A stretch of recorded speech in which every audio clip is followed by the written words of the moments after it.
kesehatan, kesempatan, sehingga setiap aktivitas mudah-mudahan bisa kita harapkan menjadi upaya dalam mendekatkan diri kepada Allah Subhanahu wa taala.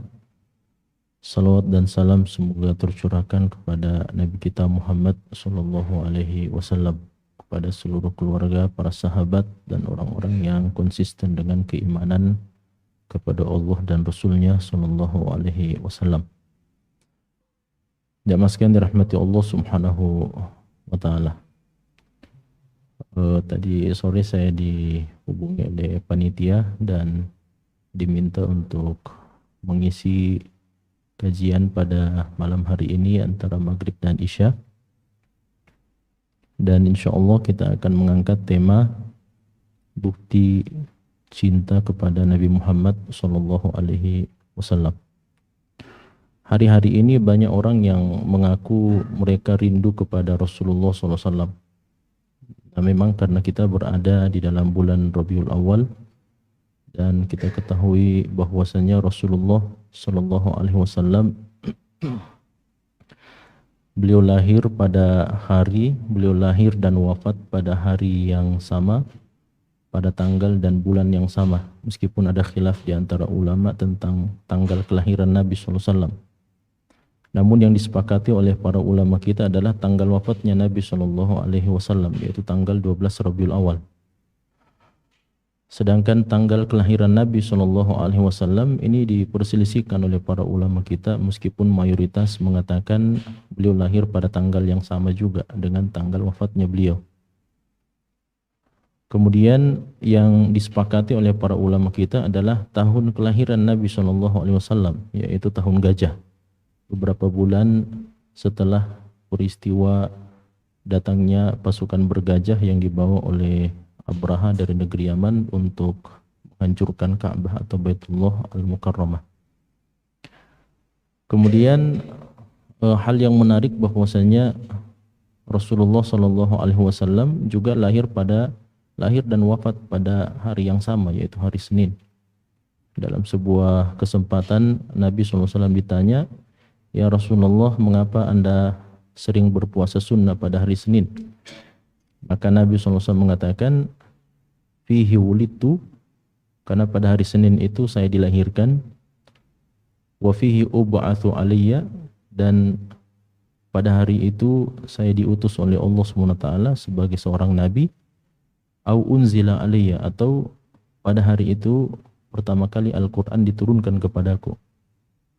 Maka dengan tiga atau beberapa alasan ini, termasuk dalam hadis yang lain yang juga disebutkan oleh Nabi, bahwa Rasulullah SAW banyak berpuasa sunnah pada hari Senin, karena pada hari Senin dan Kamis itu dia adalah dua hari di mana amalan seorang hamba diangkat kepada Allah SWT. Makanya kata Nabi, saya senang kalau amalan saya diangkat sedangkan saya berada dalam kondisi berpuasa. Jadi hadis ini sebenarnya difahami oleh para ulama kita bahwa Nabi sedang menjelaskan tentang keutamaan hari Senin itu. Makanya juga ini difahami juga dari pertanyaan sahabat ketika mereka mengatakan, "Ya Rasulullah, kenapa Anda banyak berpuasa pada hari Senin?" Artinya yang ingin dijelaskan sama Nabi SAW adalah keutamaan hari Senin itu. Apa keutamaannya hari Senin? Ternyata di antara keutamaannya bahwa yang pertama, Nabi Muhammad SAW diutus oleh Allah sebagai seorang nabi pada hari Senin. Ataukah pertama kali diturunkan kepada beliau dari ayat-ayat Al-Quran, yaitu Iqra bismi rabbikal ladzi khalaq, yaitu pada hari Senin. Kemudian termasuk juga di antara kemuliaan hari Senin itu adalah karena pada hari Senin itu Nabi Muhammad SAW dilahirkan. Nah, ini tentu saja menjadi penjelasan yang penting bagi kita pahami, untuk kita pahami bahwa ini hadis sebenarnya ingin menjelaskan tentang keutamaan hari Senin. Ya. Dan di antara keutamaan-keutamaannya bahwa Nabi Muhammad lahir pada hari tersebut. Dan kita tahu bahwa kelahiran Nabi Muhammad SAW tentu adalah satu nikmat yang sangat besar yang Allah SWT karuniakan kepada umat manusia, bahkan kepada seluruh alam. Makanya dalam Al-Quran Allah mengatakan, "Wa ma arsalnaka illa rahmatan lil alamin." Jadi Nabi Muhammad diutus oleh Allah hanya untuk menjadi rahmat bagi sekalian alam, dan tidak akan mungkin tercapai hikmah yang sangat besar ini kecuali apabila Nabi Muhammad SAW dilahirkan dalam kehidupan dunia ini. Termasuk juga perlu kita catat bahwa pada hari Senin juga dan pada tanggal 12 Rabiul Awal juga Nabi Muhammad SAW diwafatkan oleh Allah Subhanahu wa taala. Dan dengan kisah dan cerita yang luar biasa yang dialami oleh Nabi SAW dan disaksikan oleh para sahabat, termasuk diantaranya adalah Aisyah radhiyallahu taala anha, detik-detik wafatnya Nabi SAW yang sebenarnya dia merupakan musibah terbesar sebagaimana disebut oleh para ulama kita, dan juga dia adalah nikmat yang terbesar sebenarnya, wafatnya Nabi SAW. Nanti kita akan jelaskan kenapa wafatnya Nabi menjadi nikmat yang sangat besar sekaligus menjadi musibah. Kalau dia adalah musibah itu jelas wafatnya Nabi SAW, karena di dalam Al-Quran Allah sendiri mengatakan bahwa salah satu di antara sebab keamanan umat manusia di tengah-tengah banyaknya orang-orang yang melakukan perbuatan kekufuran dan kesyirikan adalah keberadaan Nabi Muhammad SAW. Makanya dalam Al-Quran Allah mengatakan tidak akan mungkin Allah membinasakan kalian sedangkan di tengah-tengah kalian ada Nabi Muhammad SAW. Dan itu sunnatullah sebenarnya jamaah sekalian. Cobalah kita membaca di dalam kisah-kisah atau sejarah-sejarah para Nabi dan Rasulullah. Ketika Allah ingin menurunkan azab kepada kaum tersebut, pasti Nabi dan Rasul itu akan ditarik keluar dulu. Ya, contoh misalnya kisah Nabi Nuh alaihissalam. Nabi Nuh kan Allah SWT tarik dari kehidupan orang-orang tersebut untuk dinaikkan ke atas bahtaranya. Kemudian kisah Nabi Lut alaihissalam yang Allah perintahkan bersama anak-anak putrinya kecuali istrinya untuk pergi meninggalkan kampung halamannya sebelum waktu subuh. Kemudian kisah Nabi Musa alaihissalam yang Allah selamatkan dia dari Laut Merah kecuali Fir'aun dan bala tentaranya. Kemudian kisah Nabi Isa alaihissalam dan semua termasuk Nabi Muhammad sallallahu alaihi wasallam diselamatkan oleh Allah Subhanahu wa taala dengan proses hijrah yang terjadi yang diizinkan oleh Allah Subhanahu wa taala. Setelahnya itu kan datang azab dari Allah Subhanahu wa taala, dan azab itu adalah peperangan Badar yang Allah Subhanahu wa taala datangkan, di mana kebinasaan segelintir di antara orang-orang musyrik tersebut itu melalui tangan Rasulullah dan para sahabatnya dalam peperangan Badar. Itu kan setelah proses penarikan atau dikeluarkannya Nabi Muhammad SAW dari orang-orang tersebut. Jadi memang sudah sunnatullah jamaah sekalian. Ya, ini menjadi sunnatullah bahwa Allah SWT akan mengeluarkan orang-orang tersebut dari orang-orang yang soleh ini, termasuk para nabi dan rasul Allah Subhanahu wa taala, dari kumpulan orang-orang yang buruk. Ya. Nah, makanya dalam ayat tersebut Allah SWT katakan tidak akan mungkin Allah membinasakan kalian padahal di tengah-tengah kalian masih ada Nabi Muhammad SAW. Artinya keberadaan Nabi Muhammad itu adalah salah satu sebab keamanan dan keselamatan umat manusia yang ada di tengah-tengah mereka, di tengah-tengah Nabi Muhammad SAW. Ketika Nabi Muhammad sudah wafat, maka itu berarti hilang satu nikmat tersebut. Dan hilang satu sebab mengapa Allah SWT menahan azab kepada umat manusia. Makanya dia menjadi musibah yang terburuk dalam sejarah panjang umat manusia. Kemudian di saat yang sama wafatnya Nabi Muhammad juga adalah nikmat yang sangat besar. Oh, inilah makanya jamaah sekalian, kita ini sebenarnya antara kita mau berbahagia atau kita mau sedih. Ini kan ya seperti itulah perasaan orang beriman. Kenapa dia menjadi nikmat yang sangat besar? Karena Al-Quran dan agama Islam ini tidak akan sempurna kecuali dengan wafatnya Nabi Muhammad SAW. Kalau Nabi Muhammad masih hidup di tengah-tengah kita, itu berarti Al-Quran masih terus turun kan? Itu berarti Al-Quran masih terus diwahyukan oleh Allah Subhanahu wa ta'ala. Dan tidak akan sampai ada masanya turun itu ayat Al-yawma akmaltu lakum dinakum wa atmamtu alaikum ni'mati wa raditu lakumul islam madina, kecuali memang sudah ada tanda mendekat ajal wafatnya Nabi kita Muhammad SAW. Ayat itu kan turun beberapa bulan setelah atau sebelum wafatnya Nabi SAW. Pada hari ini telah aku sempurnakan agamaku bagi kalian. Pada hari ini aku telah sempurnakan nikmatku bagi kalian, telah aku sempurnakan agama bagi kalian, dan aku ridho agama Islam sebagai agama kalian. Nah, kesempurnaan agama Islam tidak akan mungkin tercapai kecuali dengan wafatnya Rasulullah SAW. Nah, tentu ini bagian daripada ujian dari Allah Subhanahu wa taala. Dan ini juga yang menjadi ujian terbesar bagi kita-kita ini, jamaah sekalian. Kita ini ketika ramai orang mengatakan kami rindu kepada Rasulullah SAW, itu kan sebenarnya statement yang sangat ambigu, jamaah sekalian. Itu statement sebenarnya yang keluar dari ungkapan perasaan yang sebenarnya dia tidak memahami apa makna daripada rindu itu sebenarnya. Sekarang kita coba, jamaah sekalian, kita coba gambarkan apa sebenarnya makna rindu itu sebenarnya. Ya. Rindu itu kan sebenarnya adalah sebuah perasaan yang bercampur di dalamnya 3 komponen utama. Komponen yang paling pertama adalah ada kenangan. Orang tidak akan rindu kepada sesuatu, sebuah objek, kecuali pasti ada kenangan yang dia ingat. Kalau kita keluar misalnya melihat lapangan, ada anak-anak lagi main layang-layang, kemudian kita muncul perasaan melankolis di dalam hati kita, perasaan rindu ini terhadap mainan tersebut, itu karena ada kenangan di dalam diri kita bahwa dulu saya pernah mengalami masa-masa yang seperti ini. Ketika kita melihat anak-anak kita itu bermain dengan riangnya, dengan sahabat-sahabat, dengan teman-temannya, bermain berlari-lari dan seterusnya, tiba-tiba kita muncul perasaan rindu dengan apa yang mereka lakukan ini, itu berarti ada kenangan yang ada dalam diri kita. Nah, itu hal yang pertama. Yang kedua adalah ada rasa cinta kepada objek tersebut. Jadi kalau orang mengatakan saya rindu dengan kampung halaman saya, itu berarti ada kenangan yang pernah terjadi dalam kehidupan kita di kampung halaman kita, dan ada kecintaan kepada kampung halaman kita. Padahal kan banyak tempat sebenarnya, banyak tempat yang kita bisa tinggali, namun kenapa kita rindu dengan tempat tersebut? Karena kita cinta kepada sesuatu yang ada di dalamnya. Kita cinta dengan masyarakatnya, kita cinta dengan keadaan dan kondisinya, ada kenangan di dalamnya. Dan yang ketiga adalah harapan. Nah, jadi ini 3 komponen utama sebenarnya. Kalau orang mengatakan saya rindu dengan orang tua saya, berarti ada 3.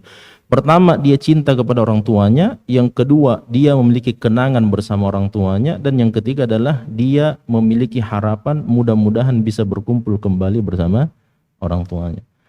Kalau ada yang mengatakan saya rindu dengan kampung halaman saya, itu berarti ada 3 ini komponen ini. Yang pertama, dia cinta dengan kampung halamannya. Yang kedua, dia punya kenangan dengan kampung halamannya.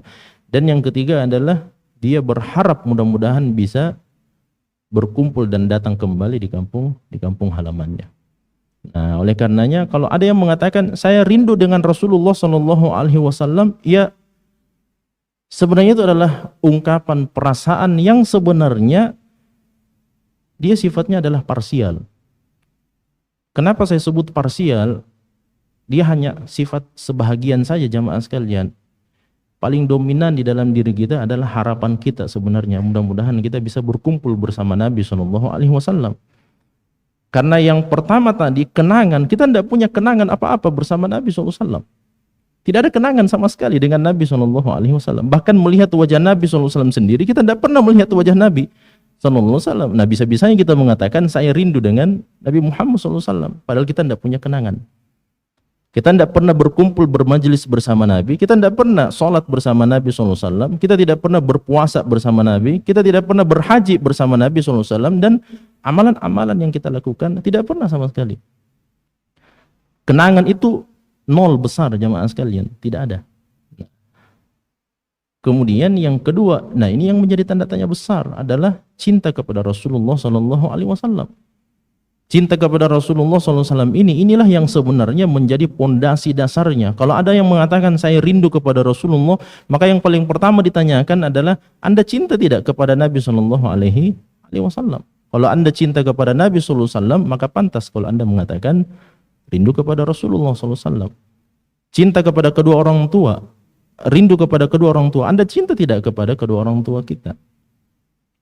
Seperti seorang anak misalnya, sudah merantau jauh, sudah sukses bersama istri, anak-anak dan seterusnya. Ketika orang tuanya sakit, sudah sakaratul maut, dia telepon untuk balik sama orang tuanya, tapi dia tidak mau balik. Bahkan dia mengatakan minta tolong sama Pak KUA misalnya, atau siapa, atau Pak RT untuk mengurus jenazah orang tua saya.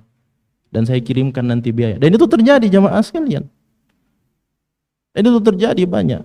Makanya kalau ada yang mengatakan saya rindu dengan orang tua saya, Anda cinta tidak dengan orang tua? Kan itu yang menjadi tanda tanya besar, jamaah sekalian. Nah, oleh karenanya Inilah yang perlu untuk kita tegaskan di dalam diri kita, bahwa di dalam diri kita ini jamaah sekalian, dalam kehidupan kita, kita ini berbeda dengan para sahabat Nabi SAW. Di mana para sahabat Nabi SAW itu pantas jika mereka mengaku rindu kepada Nabi karena mereka punya ketiga hal itu. Yang pertama, mereka punya kenangan bersama Nabi SAW, mereka punya harapan bersama Nabi SAW, dan mereka punya cinta kepada Nabi SAW. Makanya tidak heran kalau kita melihat Bilal bin Rabah dalam sirah disebutkan, ketika diperintah oleh Abu Bakar As-Siddiq untuk mengumandangkan azan, beliau tidak bisa menyelesaikan azan itu.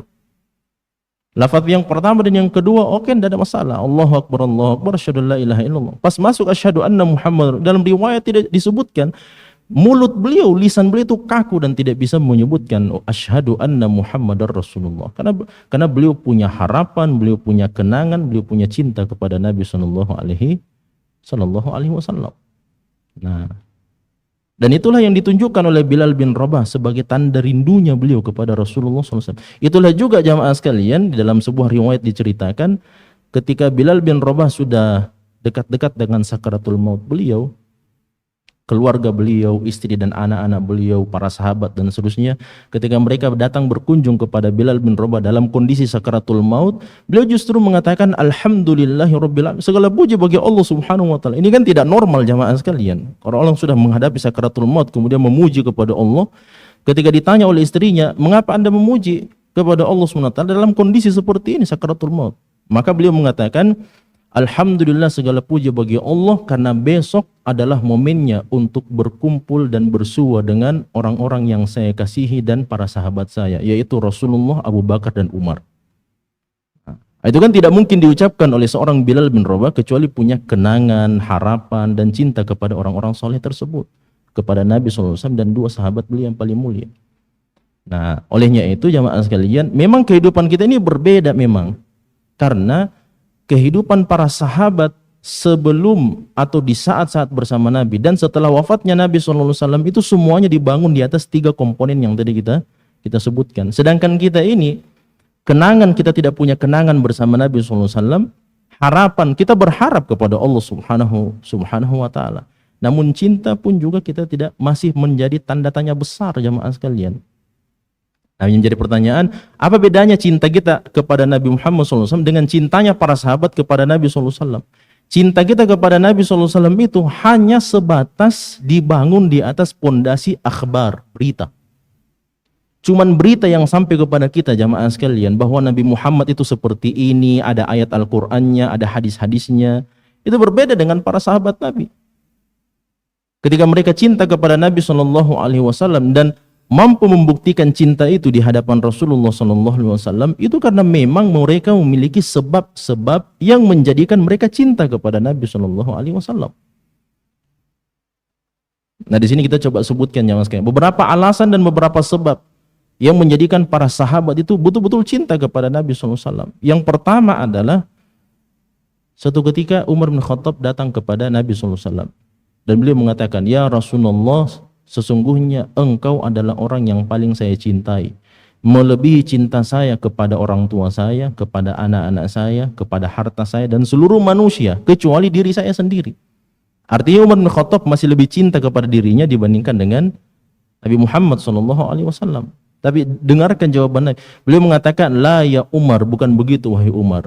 Hatta akuna ahabba ilaika min walidika wa waladika wa malika wa nasi ajmain wa min nafsik au kama qala."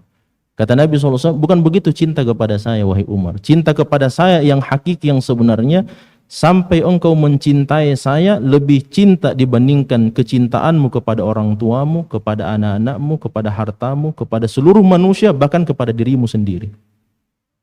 Kalau sudah seperti itu, kalau kau lebih cintai saya, kata Nabi SAW, dibandingkan dirimu sendiri, maka itulah hakikat cinta kepada Nabi SAW. Dan sepertinya gampang jamaah sekali untuk mengatakan itu. Kata Umar bin Khattab, "Ya Rasulullah, la anta ahabbu ilayya min nafsi." Engkau lebih saya cintai dibandingkan dengan diri saya. Tapi kan yang namanya pengakuan butuh pembuktian. Kalau Umar bin Khattab mengatakan saya lebih mencintai Rasulullah dibandingkan diri saya sendiri, maka ya cobalah lihat bagaimana kehidupan Umar bin Khattab setelah itu. Apa yang terjadi? 300 orang sahabat Nabi Shallallahu Alaihi Wasallam bertujuan keluar dari kota Madinah untuk mencekal kafilah dagangnya Abu Sufyan yang dibawa dari negeri Syam menuju kota Mekkah. Tujuan mereka adalah untuk melakukan pencekalan. Tidak ada niatan dasar untuk berperang melawan orang-orang Quraisy. Tapi ternyata apa yang difirmankan oleh Allah, ka'annahum yusaquna ilal maut. Mereka ini 300 sahabat ini jamaah sekalian dalam Al-Quran digambarkan seperti mereka ini digiring untuk bertemu dengan kematian. Karena akhirnya ujung cerita dalam peperangan Badar ini 300 orang ini akhirnya bertemu dengan 1000 orang pasukan yang jauh lebih lengkap persenjataannya, yang jauh lebih lengkap persiapan makanan, minumannya dan seterusnya. Jadi ibaratnya mereka ini seakan-akan 300 orang ini digiring oleh Allah SWT untuk bertemu dengan kematian mereka, untuk bertemu dengan Abu Jahal dan Abu Sufyan dan kawan-kawannya. Kalau seandainya mereka ini 300 orang ini adalah orang-orang yang lebih cinta kepada diri mereka sendiri dibandingkan dengan cinta mereka kepada Nabi, tidak ada yang ikut dalam peperangan Badar itu. Tidak ada yang ikut. Hanya saja mereka ini adalah orang-orang yang lebih cinta kepada Nabi Muhammad SAW dibandingkan kecintaan mereka kepada diri mereka sendiri. Mereka lihat itu kematian di hadapan mereka. 1000 orang ini, dan 1000 orang ini adalah para pemuda-pemuda dan orang-orang yang hebat untuk berperang. Satu kisah jamaah sekalian dikatakan bahwa ketika mubarazah, tahu semua mubarazah ya? Mubarazah itu duel, dan itu kebiasaan orang-orang Arab. Sebelum mereka berperang, maka mereka melakukan mubarazah, adu duel dulu. Maka dikeluarkanlah beberapa orang pasukan dari orang-orang musyrik dan beberapa pasukan dari kaum muslimin. Tahu jamaah sekalian, di antara orang-orang yang meminta mubarazah itu siapa? Abdurrahman. Tahu siapa itu Abdurrahman? Abdurrahman bin Abi Bakar radhiyallahu taala anhuma. Ya, meskipun nanti Abdurrahman akhirnya masuk Islam setelah itu. Namun pada momen itu Abdurrahman salah satu anaknya Abu Bakar As-Siddiq dari istri yang lain, bukan dari Ummu Ruman. Bukan saudaranya Aisyah radhiyallahu taala anha. Maksudnya bukan saudara seibunya. Ya, ini saudara sebapak namun beda ibu. Itu Abdurrahman. Abdurrahman dia keluar seorang pemuda gagah perkasa, dia mengatakan, "Wahai Muhammad, keluarkan dari pasukanmu bapak saya sendiri, Abu Bakar. Saya ingin berperang melawan bapak saya sendiri." Apa kata Abu Bakar As-Siddiq? Abu Bakar mengatakan, "Ya Rasulullah, anak saya menantang saya. Izinkan saya untuk keluar melawan anak saya sendiri." Itu anak jamaah sekalian. Anaknya yang mau dilawan ini, anaknya yang mau dibunuh ini, sebentar lagi Abu Bakar akan berhadapan dengan anaknya sendiri, anak yang dia bina, yang dia lahirkan dan seterusnya. Itu anaknya yang akan dia lawan. Namun kata Nabi SAW, "Wahai Abu Bakar, sesungguhnya setiap Nabi dan Rasul Allah SWT dikaruniakan oleh Allah kekasih-kekasih terdekat. Dan engkau adalah kekasih-kekasih terdekat yang Allah SWT berikan kepada saya. Maka tidak diizinkan oleh Nabi SAW." Makanya yang duel itu jamaah sekalian Ali, Hamzah, dan beberapa sahabat yang lainnya. Nah, ini menjadi bukti bahwa ternyata para sahabat itu adalah orang-orang yang sangat cinta kepada Nabi SAW melebihi kecintaan mereka kepada diri mereka sendiri. Dan itulah konsekuensi keimanan kepada Allah. Jadi landasan kecintaan mereka kepada Allah, kepada Rasulullah yang paling pertama adalah konsekuensi keimanan. Karena mereka mengaku beriman kepada Allah, maka keimanan kepada Allah ini menuntut mereka untuk mempersaksikan bahwa Nabi Muhammad adalah hamba dan utusan Allah. Makanya tidak benar itu keislaman seseorang kalau hanya mengatakan asyhadu an la ilaha illallah dan dia tidak mengatakan wa asyhadu anna Muhammadan abduhu wa rasuluh. Sampai dia katakan itu, dia persaksikan bahwa Nabi Muhammad adalah seorang hamba dan utusan Allah Subhanahu wa taala. Kalau kita sudah mengucapkan wa asyhadu anna Muhammadan abduhu wa rasuluhu, maka tentu ada konsekuensinya. Salah satu konsekuensinya kita cinta kepada Rasulullah SAW melebihi kecintaan kita kepada siapapun, bahkan kepada diri sendiri. Dan itu yang dilakukan oleh para sahabat. Alasan yang kedua jamaah sekalian, kenapa para sahabat ini cinta betul kepada Nabi SAW? Karena mereka melihat inilah orang yang paling sempurna. Tidak ada lagi orang yang lebih sempurna dibandingkan Nabi Muhammad SAW. Seseorang yang gemar dengan mobil jamaah sekalian, seorang kolektor mobil, ketika ditanya kira-kira siapa orang yang paling Anda senangi, orang yang paling Anda cintai dan seterusnya, pasti nanti dia akan memberikan jawaban yang memiliki alasan yang sama dengan kecintaan dia. Kalau dia cintai, maka pasti dekat-dekat itu nanti akan keluar namanya seorang pesepak bola yang paling hebat. konteks tersebut.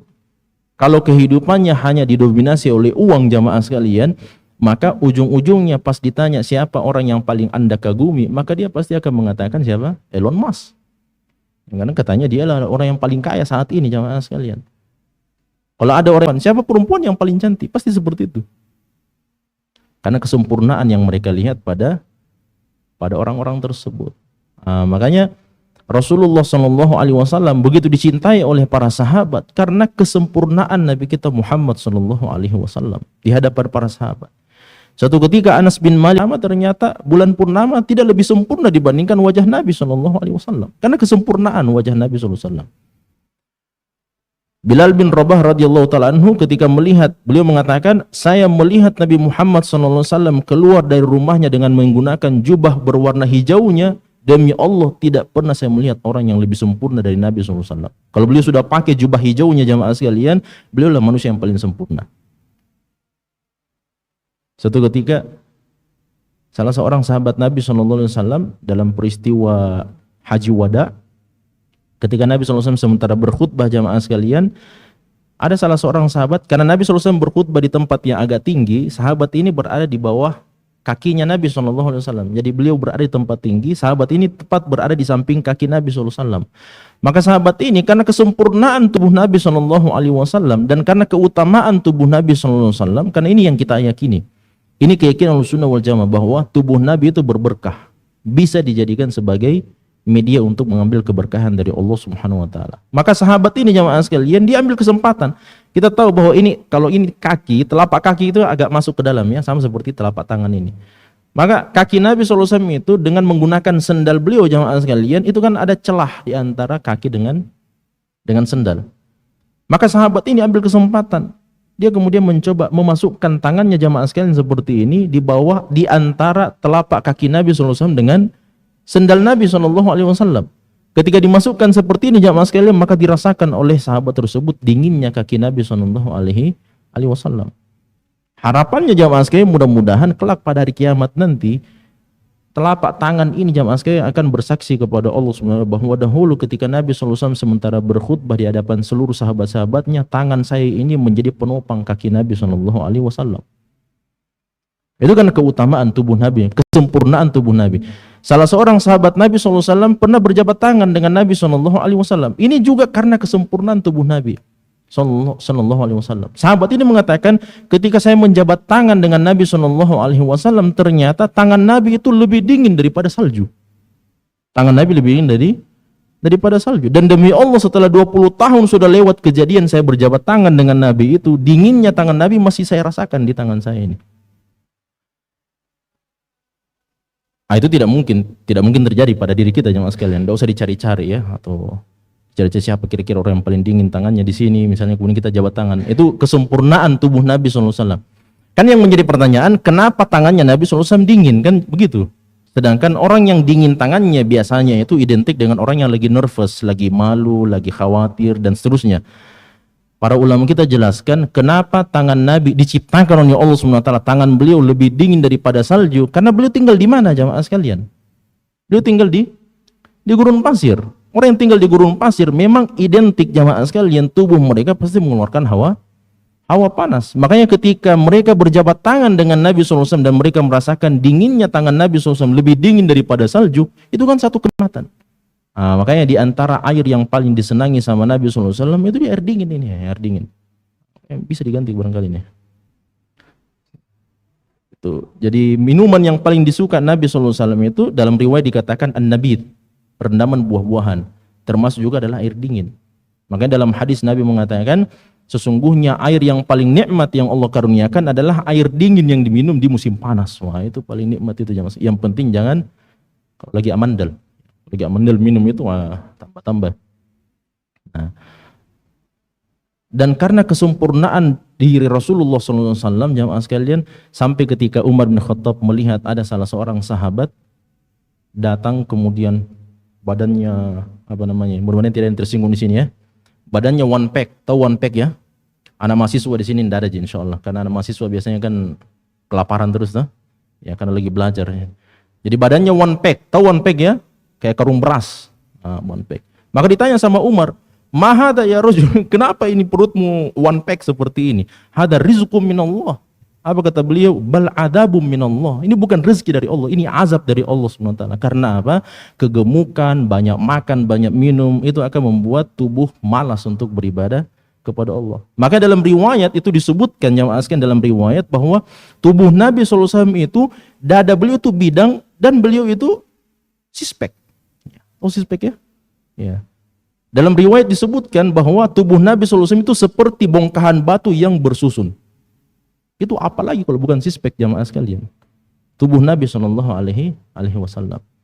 Nah, makanya kesempurnaan diri Rasulullah SAW, salah seorang ulama kita mengatakan, salah satu di antara nikmat yang Allah berikan kepada umat Islam bahwa tidak ada seorang Nabi dan Rasul yang perkataannya, perbuatannya, cara tidurnya, cara makannya, cara berdirinya, cara berjalannya, cara pakai bajunya, cara bersisirnya, cara minum, cara berbicara, cara tertawanya, cara marahnya, cara menolehnya, cara duduknya, semuanya menjadi syariat dalam sebuah agama kecuali Nabi Muhammad SAW. Coba sebutkan semua Nabi dan Rasul, tidak ada yang seperti Nabi Muhammad SAW. Dan telah hilang sekian banyak kisah-kisah dari para nabi-nabi yang terdahulu, jamaah sekalian, dan tidak sampai kepada kita. Yang sampai kepada kita adalah kesempurnaan Nabi Muhammad SAW. Dan itulah yang dilihat oleh para sahabat Nabi SAW. Makanya Ibnu Umar itu, jamaah sekalian, anaknya Umar bin Khattab, masih muda belia, dia melihat bahwa bapak saya ini dekat betul dengan ini orang ini. Siapakah ini orang ini? Namanya Muhammad bin Abdullah. Makanya beliau itu, Ibnu Umar itu, dia taunya, jamaah sekalian, karena orang ini sangat dipuji-puji sama bapak saya dan Abu Bakar, maka orang ini yang paling istimewa di antara semuanya. Tidak ada perbuatannya Nabi SAW walaupun tidak diketahui apa alasannya kecuali pas diikuti sama Ibnu Umar. Bahkan dalam sebuah kafilah perjalanan untuk melaksanakan ibadah haji, Ibnu Umar hentikan itu kafilah haji, jamaah sekalian, untuk beliau singgah di sebuah tempat di belakang pohon kurma untuk beliau kencing di situ. Orang-orang yang tidak kenal sama Abu Abdurrahman ini, Ibnu Umar mengatakan, ini orang kafilah haji, dia hentikan semuanya, bis-bis ini dihentikan untuk melihat dia pergi kencing. Kalau sekarang kan kita pakai bis ya, dulu kan berjalan kaki, naik unta dan sebagainya. Ini dihentikan semua unta-unta supaya lihat dia pergi kencing di situ. Nah, maka berkata salah seorang sahabat Nabi SAW, oh ini tidak kenal Ibnu Umar. Ibnu Umar itu tidak hentikan semua kalian ini di tempat ini, kemudian dia melakukan perbuatan itu kecuali untuk mengajarkan kepada kita bahwa dahulu sahabat Nabi SAW juga disuruh berhenti sama Nabi SAW di tempat yang sama dan beliau pergi kencing di tempat tersebut. Itu Ibnu Umar, jamaah sekalian. Karena pengetahuan beliau ini orang yang paling sempurna, tidak ada orang yang lebih sempurna dibandingkan Nabi Muhammad SAW. Nah, apalagi sebab dan alasan mengapa para sahabat cinta kepada Nabi SAW, karena pengorbanan Nabi SAW. Orang yang paling banyak berkorban kepada seluruh sahabat Nabi SAW, itulah Rasulullah SAW. Satu contoh kecil, jamaah sekalian, ketika seluruh orang-orang musyrik menghina Nabi SAW, tidak ada orang yang paling sabar melebihi kesabaran Nabi Muhammad. Ketika semua orang musyrik ingin membunuh Nabi Muhammad SAW, tidak ada orang yang paling bisa bersabar dengan tindakan tersebut kecuali dibandingkan Nabi Muhammad SAW. Ketika semuanya ingin membunuh Nabi atau berbuat buruk kepada beliau, adalah orang yang paling bersabar dengan ujian tersebut. Ketika Nabi SAW dalam peperangan Khandak, Jabir bin Abdullah melihat semua sahabat sudah mengikat sebongkah batu di perut mereka karena begitu laparnya, jamaah sekalian. Ketika dilihat kepada Nabi, ternyata Nabi Muhammad sudah mengikat dua buah batu di perut beliau, jamaah sekalian. Ini kan sudah kebalikan dari negeri Konoha. Nah, negeri Konoha itu pemimpinnya, orang-orang yang berada di atas itu kan makan enak dan seterusnya. Nah, sedangkan orang-orang yang di bawah ya kesulitan, jamaah sekalian. Ini ternyata terbalik dalam kehidupan Nabi. Ketika semua sahabat mengikat sebongkah batu di perut mereka, Nabi Muhammad sendiri, presiden mereka, pemimpin mereka, orang yang paling mulia di hadapan Allah Subhanahu wa taala dibandingkan semua ini, ternyata beliau lebih lapar dibandingkan dengan para sahabat Nabi SAW.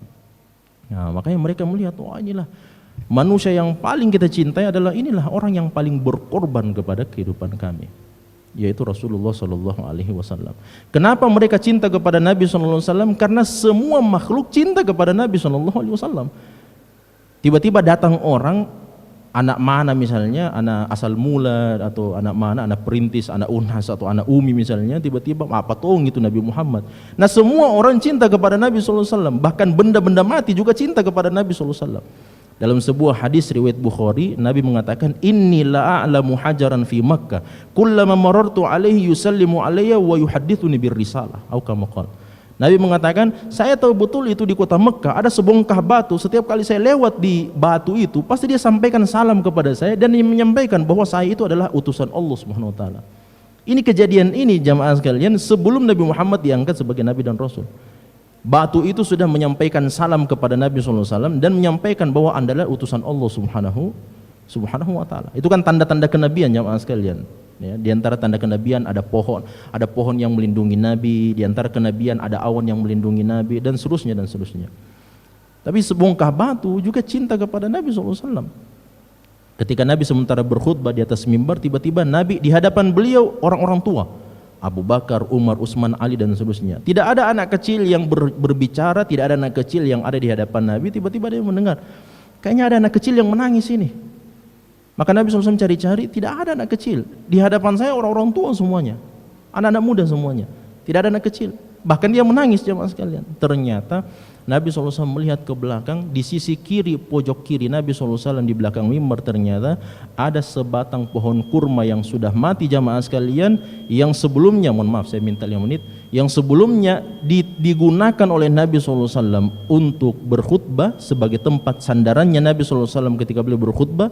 Ketika Nabi sudah dibuatkan mimbar oleh seorang Ansor, maka beliau tinggalkan batang pohon itu. Padahal batang pohon mati, pohon kurma, tapi sudah mati. Sudah tidak ada lagi buahnya, sudah tidak ada dahannya, daunnya dan seterusnya. Sudah mati itu batang pohon kurma. Kalau Nabi mau berkhutbah di hadapan para sahabat sebelum ada mimbar dibuatkan sama sahabat, maka Nabi SAW akan bersandar di batang pohon tersebut. Itulah alasannya. Ndak tahu adakah di sini batang? Adakah di sini bukan batang pohon kurma? Ada di sini tongkat ya, ada tongkatnya di sini ya. Biasa di mimbar ada tongkat ya. Itu alasannya itu sebabnya kenapa ada tongkat itu jamaah sekalian. Karena apa? Seorang khatib itu, kata para sahabat, karena Nabi SAW idza khatabana, Nabi itu kalau beliau berkhutbah kepada kami, ihmarrat ainahu, menjadi merah bola matanya, wa ala sautuhu, dan menjadi tinggi suaranya, ka'annahu mundhiru jais, seakan-akan beliau adalah panglima perang yang mengutus seluruh sahabatnya untuk berperang. Nah kalau kita berkhutbah bismillahirrahmanirrahim, alhamdulillah, dodongi, itu bertolak belakang dengan model khutbahnya Nabi Muhammad. Makanya ada sahabat yang mengatakan Nabi ketika beliau berkhutbah di atas mimbarnya, seperti itu mimbar mau rubuh jamaah sekalian. Seperti itu mimbar mau rubuh, karena begitu bersemangatnya Nabi ketika beliau berkhutbah. Nah ketika Nabi melihat ternyata ini kasihan batang pohon kurma ini yang saya dengarkan suara tangisannya itu keluar. Kemudian Nabi turun di hadapan seluruh sahabat, diriwayatkan oleh sahabat, beliau turun ke belakang dan dipeluk itu jamaah sekalian dan didiamkan seperti anak kecil yang menangis, didiamkan sama Nabi SAW. Ibaratnya nih batang pohon kurma yang sudah mati, seakan-akan dia mengatakan, Masya Allah, ada tempat baru tak kita lupakan mak. Padahal sebelumnya saya yang tempat untuk bersandar kalau berkhutbah, sekarang ada tempat baru yang lebih indah, lebih cantik, lebih bagus, sekarang sudah ditinggalkan saya. Nah itu bagaimana tidak dicintai sama sahabat jamaah sekalian, sedangkan benda-benda mati juga cinta kepada Nabi SAW. Dan itu dilihat langsung oleh para sahabat Nabi SAW. Nah ternyata ini alasan-alasan, dan sekian banyak alasan-alasan yang dikemukakan oleh para ulama kita. Mengapa para sahabat cinta kepada Rasulullah SAW? Karena mereka hidup bersama Nabi. Mereka mendengarkan bacaan Quran dari Nabi SAW. Mereka melihat bagaimana Nabi SAW mengerjakan ibadah. Mereka melihat bagaimana Rasulullah SAW bermuamalah dan seterusnya. Sedangkan kita yang mengaku saya cinta sekali sama Nabi SAW, menangis kalau saya dengarkan nama Nabi SAW disebutkan. Tidak pernah kita punya kenangan bersama Nabi. Tidak pernah kita melihat Nabi SAW. Tidak pernah kita mendengarkan suara Nabi SAW secara langsung. Tidak pernah kita melihat rumahnya Nabi SAW. Tidak ada jamaah sekalian, sama sekali tidak ada itu semua. Tidak ada. Kita tidak punya kenangan, nol besar kenangan kita bersama Nabi SAW. Tapi kita tetap mengatakan saya cinta kepada Nabi SAW. Dan kecintaan kita itu bukan dibangun di atas apa yang kita indrakan, bukan dibangun di atas apa yang kita dengarkan, yang kita lihat, yang kita pegang, yang kita rasakan, yang kita bersamai. Tidak ada sama sekali. Cinta kita kepada Nabi dan pengakuan kita kepada beliau adalah cinta yang dibangun di atas berita. Cinta yang dibangun di atas berita, jamaah sekalian. Tidak ada sama sekali singgungan dalam kehidupan kita bersama Nabi SAW. Justru karena cinta kita dibangun di atas berita, maka cinta kita ini menjadi mirip cinta kita kepada Allah Subhanahu wa taala. Tidak pernah kita melihat Allah Subhanahu wa taala. Tidak pernah kita mendengarkan suara Allah Subhanahu wa taala. Tidak pernah kita melihat langsung bagaimana Allah menciptakan alam semesta. Tidak pernah sama sekali. Cinta kita kepada Allah dibangun di atas berita. Dan berita itu disebut sebagai Al-Quran. Makanya jamaah sekalian, tidak heran Nabi mengatakan di hadapan semua sahabatnya, laqad wadidtu anni ra'aitu ikhwani. Sungguh saya cinta sekali, rindu sekali Kak, seandainya saya bisa melihat saudara-saudara saya. Para sahabat mengatakan, ya Rasulullah, awalasna ikhwanaka, bukankah kami adalah saudara-saudara Anda ya Rasulullah? Nabi mengatakan, la bal antum ashabi, bukan, kalian bukan saudara-saudara saya, kalian adalah sahabat-sahabat saya. Wa ikhwani, saudara-saudara saya adalah mereka yang datang jauh setelah saya meninggal dunia, tapi mereka percaya kepada saya.